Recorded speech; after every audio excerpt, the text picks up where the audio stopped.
8 બાળકો એટલે 8 વસુ હતા.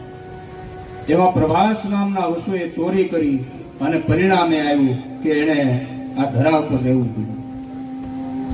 જ્યારે ક્ષમાયાચના કરી કે અમારાથી અપરાધ થયો છે કે હે મહામુનિ અમને ક્ષમા આપો, ત્યારે ઋષિએ એમ કીધું કે સાપ ક્યારેય ઋષિઓનો મિથ્યા ન હોય, પણ જા જન્મતાની સાથે ધરાની ઉપર મા ગંગાના હાથે તમારી મુક્તિ થશે. પણ પ્રભાસે તો ચોરી કરી છે, માટે આ પ્રભાસને એનું ફળ ભોગવવું પડશે. અને એ જ ભીષ્મ બને છે. અને ભીષ્મની કેટલી કરુણા કે પોતાની નરી આંખે આખું યુદ્ધ જોયું, કતલે આમ જોયા. આયા એ મહાભારતનો સંયોગ પરીક્ષિત રાજા, એના જન્મની કથા, એની કર્મની કથા, એના દ્વારા મહાભારતનો પ્રવેશ થયો છે કે જ્યાં મહાભારતમાં યુદ્ધ ખેલાયા, સામ સામા ભાઈ ભાઈનું ખૂન કરે, આવી પરિસ્થિતિનું નિર્માણ થયું છે. પાંડવો છે વિજયના પંથે અગ્રેસર થયા, દુર્યોધન પડ્યો છે, ભીમની ગદાનો પ્રહાર થયેલો છે, સાથળ ભાંગી ગયો છે. દુર્યોધનને ક્યાંય શાંતિ નથી. અશાંત દુર્યોધનને જોઈ અને અશ્વત્થામા ત્યાં આવે છે, એની અશાંતિનું કારણ પૂછે છે. ત્યારે દુર્યોધન એટલું કહે છે કે અશ્વત્થામા, જ્યાં સુધી પાંડવો સ્વસે છે ને, જે આ ધરાતલ ઉપર પાંડવો છે ને, ત્યાં સુધી મારો ઉદ્ધાર નથી, ત્યાં સુધી મને મુક્તિ નથી. ઘણા આવા હોય છે.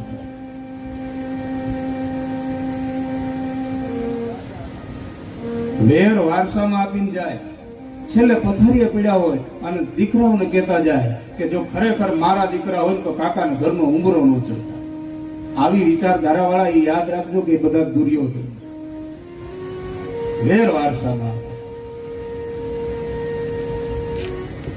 દુર્યોધન શાંત છે ને એને પ્રસન્ન કરવા અશ્વત્થામાએ એટલું કીધું કે મિત્ર, અરે 5 પાંડવો એના મસ્તક હું હાજર કરું. પાંડવોની સામે છાતીએ આમ યુદ્ધ કરી, હામી છાતીએ યુદ્ધ કરી અને એને જીતી શકે એવું તો અશ્વત્થામાં સામર્થ્ય નથી. એટલે એને મનસુબો એવો કર્યો કે રાત્રિમાં પાંડવો સૂતા હોય ને ત્યાં જ પાંડવો છે એના ધડથી મસ્તક અલગ કરવા છે. અને હાથમાં ખડગ ધારણ કરી રથ લઈ અને આ અશ્વત્થામાં આવો મનસુબો કરીને પાંડવોને મારવા માટે થઈ અને અર્ધરાત્રિનો સમય છે ને એ ત્યાં આવે છે. અહીંયા ભગવાનને ચિંતા થઈ. એકવાર સુકાન તમારું ભગવાનને સોંપી દો ને ભાઈ, એ ચિંતા ભગવાનની હોય છે. બસ ભીતરથી આપણે પરમાત્માને એ પ્રાર્થના કરવાની છે કે આ નૈયા, આ ભવસાગરમાં પરમાત્મા અમે અથડાણા છીએ. આમાંથી પાર કરનાર માત્ર નાવ કોઈ હો તો તમે. કવિના શબ્દો મને યાદ આવે, નથી મારી નૈયાને જડતો કિનારો, કનૈયા બની જા સુકાની અમારો, કનૈયા બની જા સુકાની અમારો. આપણે એને સુકાન શા માટે સોંપવાનું છે? કારણ કે એના નામે અનેક તેરા છે ભાઈ. પ્રભુ તારા નામે કર્યા છે હજારો, પ્રભુ તારા નામે કર્યા છે હજારો, કનૈયા બની જા સુકાની અમારો, કનૈયા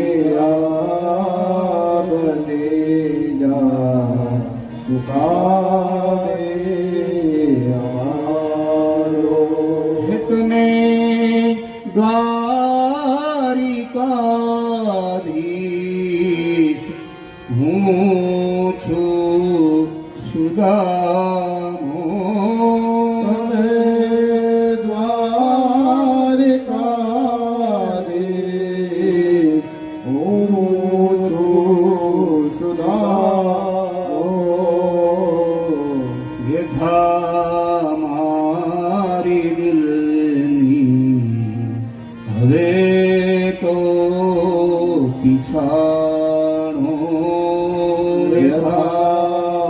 મારી દિલની હવે તો પીછાણો.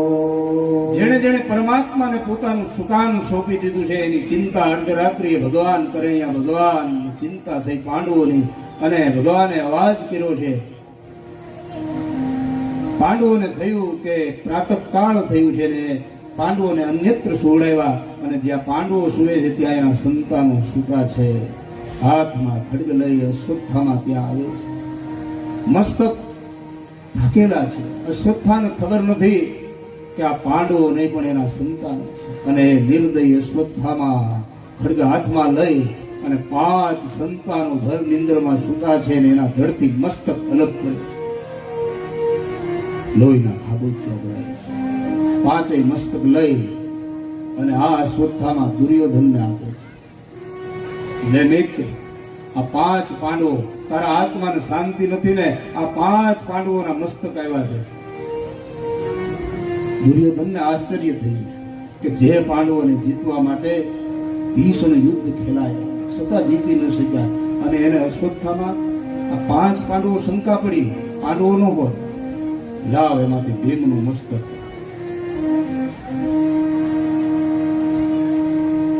જ્યાં મસ્તક હાથમાં આપ્યું અને આમ દબાવવા જાય છે ત્યાં તો એ મસ્તક ભૂકો થઈ જાય છે ને રાખ થઈ જાય છે. કલેજે ડંખ વાગ્યો અને દુર્યોધન કહે છે કે અરે મિત્ર, આ તે શું કર્યું? અરે આ પાંડવો નહીં, આ પાંડવોના સંતાન છે. અમારા કુળની અંદર તર્પણ કરે એવી એક વ્યક્તિને તે રહેવા ન દીધું.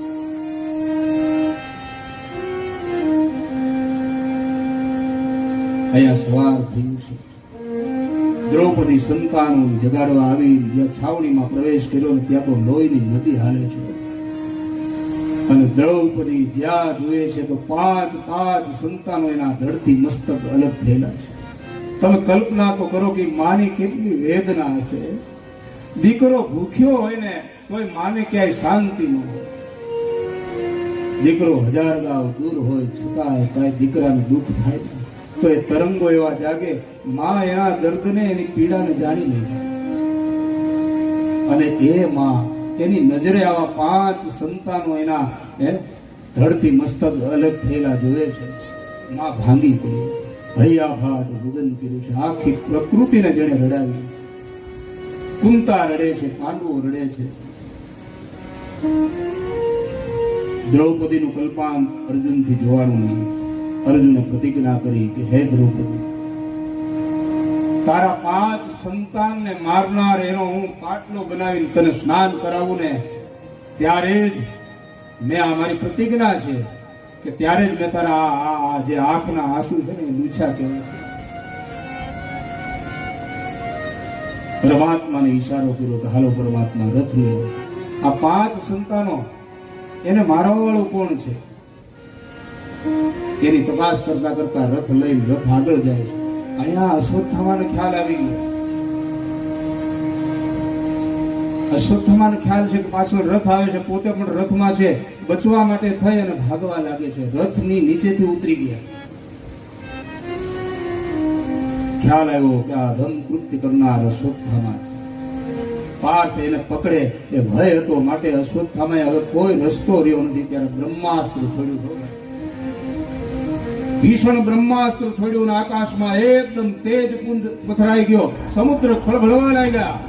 પૃથ્વી હાલત ડોલત થવા લાગી. આખી માનવ જાત ઉપર માનો કે હમણાં જ મોત ઊભું છે આવી પરિસ્થિતિ નિર્માણ થઈ ગઈ. અર્જુન અંજાઈ ગયા કે આ શું છે. પ્રભુના ચરણમાં પ્રાર્થના કરી, હે પ્રભુ બચાવો, આ ક્યું તેજ મને બાળી રહ્યું છે. ત્યારે કહ્યું, અર્જુન, તારે મૂંઝાવાની જરૂર નથી. તારા ગુરુએ કૃપા કરી છે, તને બ્રહ્માસ્ત્રની જે વિદ્યા શીખડાવી છે, એ બ્રહ્માસ્ત્ર બચવા માટે થઈને એને છોડ્યું, પણ એને વાળતા આવડતું નથી. તારા ગુરુની કૃપા તો જો તારી ઉપર, કે એનું સંતાન હોવા છતાં એને ભલે બ્રહ્માસ્ત્રની વિદ્યા આપી, પણ એને વાળવાની શક્તિ નથી. એ વિદ્યા તને આપી છે પાર્થ. તો આ બ્રહ્માસ્ત્રની સામે બ્રહ્માસ્ત્રને છોડી અને બ્રહ્માસ્ત્રનું તું વારણ કરી લે. અને એકદમ ભગવાનની આજ્ઞા એ કરી અને મંત્ર ભણી અને બ્રહ્માસ્ત્ર છોડ્યું છે અને સામેનું જે બ્રહ્માસ્ત્ર હતું એને વારણ કરી દીધું. અશ્વત્થામાને પકડી અને ભગવાન આવે છે, અર્જુન આવે છે. રુદન કરતી દ્રૌપદીની પાસે આવી અને કહે છે કે લે આ તારો હત્યારો. જેમ પશુને ઘા કરે ને એમ અશ્વત્થામાનો ઘા કર્યો, હળધૂત કર્યો છે.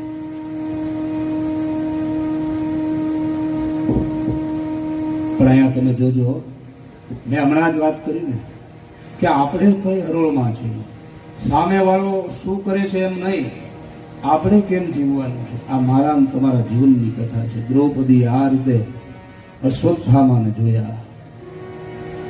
અર્જુન કહે છે કે આ તારા 5 સંતાનનો હત્યારો છે. અને એ વખતે એ દ્રૌપદી જેની નજર સામે 5 સંતાનો છે, એના ધડથી માથા અલગ કરેલા છે, પણ સામે અશ્વત્થામા છે ને બ્રાહ્મણ છે, ગુરુ પુત્ર છે, માટે એને દયા આવી ગઈ. દયાનો સાગર એ દ્રૌપદી બોલે છે કે પાર્થ, આને તમે છોડી મૂકો. આજે એક માં અભાગણ 5 સંતાનોને ગુમાવી અને એનું કેટલું દુઃખ છે એ માં જાણે. તમે પુરુષ જાતિ, તમને પુત્ર વિયોગનું દુઃખ તમને શું ખ્યાલ હોય. એની માં કૂપી બેઠી છે. જો આને તમે આ રીતે અડધૂત કરશો, મોતની સામે મોતની સજા આપશો, તો એની માં કૂપી એ કેમ સહન કરશે. મારે તો તમે પતિના રૂપમાં તમારી હાજરી છે, પણ માં કૂપી એ તો એકલી છે. માત્ર એને આધાર આ અશ્વત્થામાનો.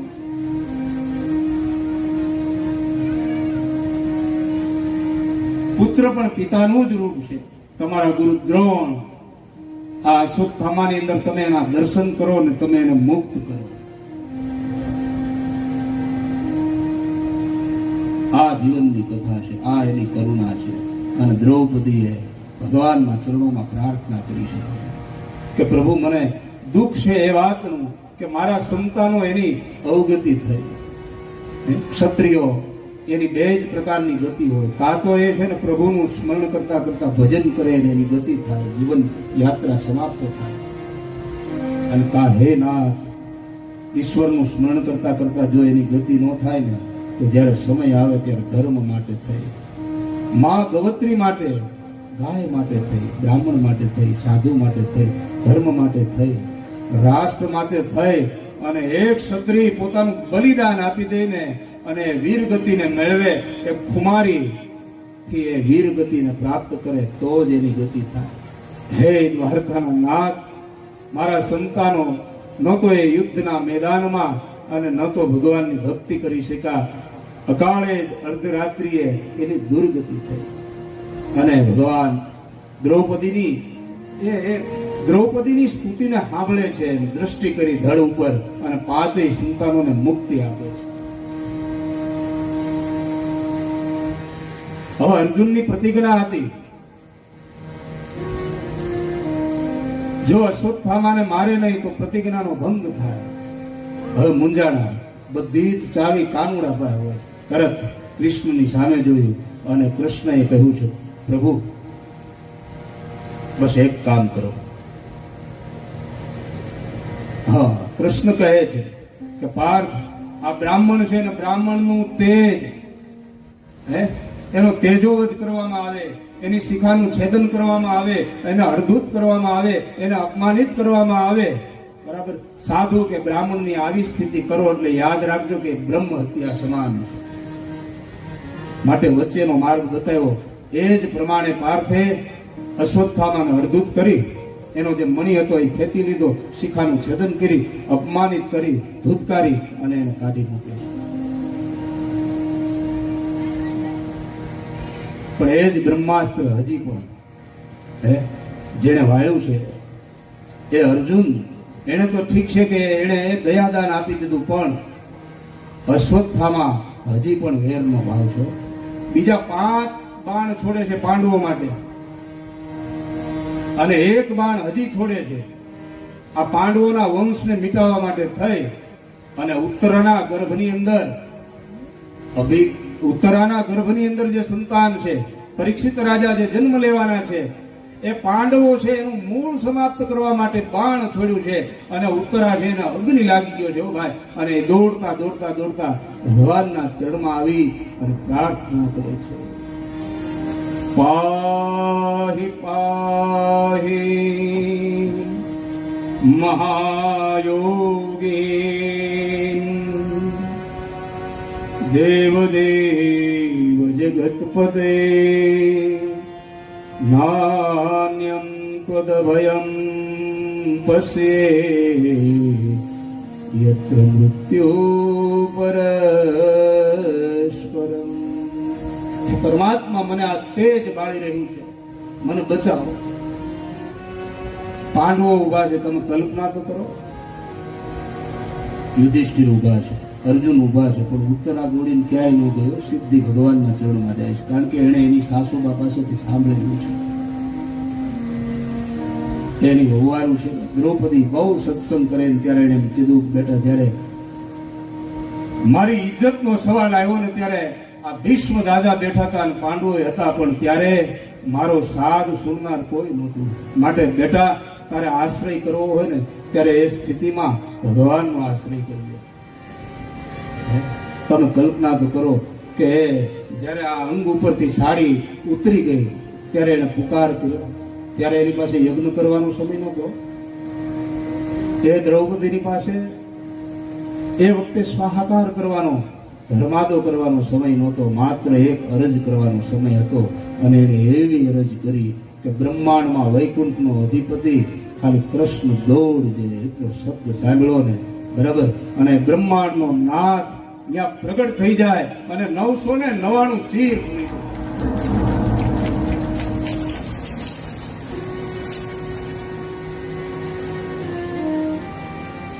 ભગવાને પરીક્ષિત રાજાનું માતાના ઉદરમાં રક્ષણ કર્યું છે, 5 બાણથી પાંડવોનું રક્ષણ કર્યું. અને એ જ પરમાત્મા હવે એના ચરણમાં માં કુંતા આવે છે અને ભગવાનના ચરણમાં નતમસ્તકે પ્રાર્થના કરે કે હે દીનાનાથ, હે જગતના નાથ, જ્યાં સુધી તમે અમારી સાથે હતા ને, ભલે દુઃખ હતું, આપત્તિ હતી, સંકટ હતું, પણ તમે અમારી સાથે હતા. તો હે કનૈયા, આજ હું તારી ફૂઈબા નહીં, પણ હે જગતના નાથ, આજે એક હું નારી અને નારીનું બંધન તો બેવડું હોય. મારી આ મમતા રૂપી બંધનને છેદી અને હે ભગવાન કૃપા કરો અને અમારા જીવનમાં સદાને માટે ક્યારેક ક્યારેક છે ને દુઃખનો પ્રસાદ આપજે પ્રભુ, કે જેથી કરી મારું વંશ કે મારું કુળ તને ભૂલે નહીં. દ્રૌપદીએ કુંતાએ જે માગ્યું છે, દ્રૌપદીએ જે માગ્યું છે, ઉત્તરાએ જે માગ્યું છે, યુધિષ્ઠિરે જે માગ્યું છે,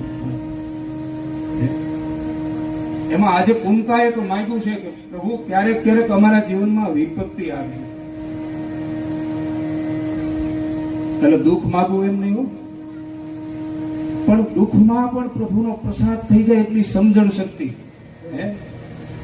માણસ ઘણીવાર જીવનમાં વિકટ પરિસ્થિતિ આવે ને એટલે આમ હારી જાય, થાકી જાય અને ભગવાન ઉપરથી, ધર્મ ઉપરથી ભરોસો મૂકી દે. ભાઈ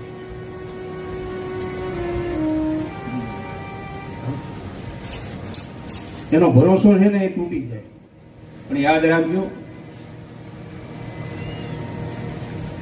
સુખ અને દુઃખ બધા મનના કારણ છે, એ યાદ રાખજો. તમે તમારા જીવનમાં ધર્મ છે, ગમે એ પરિસ્થિતિમાં તમે ધર્મને છોડો નહીં. તમે પરમાત્મા તરફનો જે વિશ્વાસ, પરમાત્મા તરફની જે શ્રદ્ધા છે એ તમારી તૂટે નહીં. ને યાદ રાખજો કે તમારા જીવનનું મોટામાં મોટું સુખ છે.